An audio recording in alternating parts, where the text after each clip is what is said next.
Travail difficile et sous pression pour les journalistes en Crimée. Ukrainiens, Russes ou étrangers, ils sont victimes de menaces et d'agressions.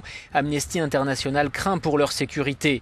Jeudi dernier, le signal de la chaîne de télévision ukrainienne 1+1 a brusquement été interrompu en Crimée après que le Parlement régional a voté en faveur d'une rupture totale avec Kiev et d'un rattachement à la Russie. La fréquence est maintenant occupée par la chaîne Rossiya.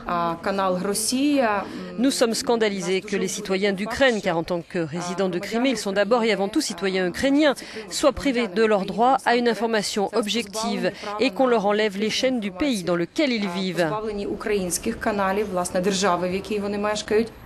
Et cette présentatrice d'affirmer que les journalistes de 1+1 ont été victimes d'agressions par des individus pro-russes.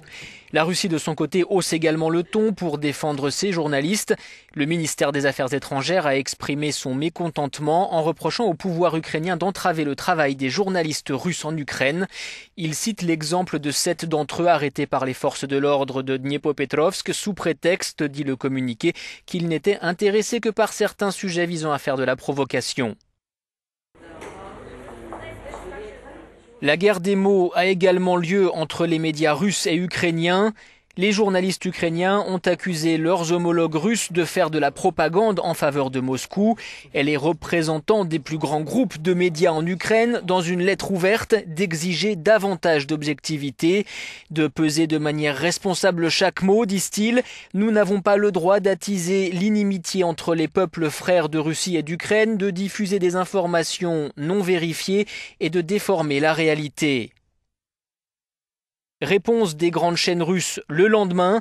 Pour ce qui est de l'objectivité et d'être responsable, nous voudrions vous lancer le même appel. Ne procédons pas chacun de notre côté comme c'est devenu la tradition ces dernières années, mais ensemble. Déontologie et éthique ne sont malheureusement pas les seuls terrains d'affrontement. Des vidéos postées sur YouTube et diffusées par une chaîne ukrainienne montrent un homme en tenue militaire cagoulé qui poursuit un journaliste bulgare, le jette au sol avant de le menacer avec un pistolet.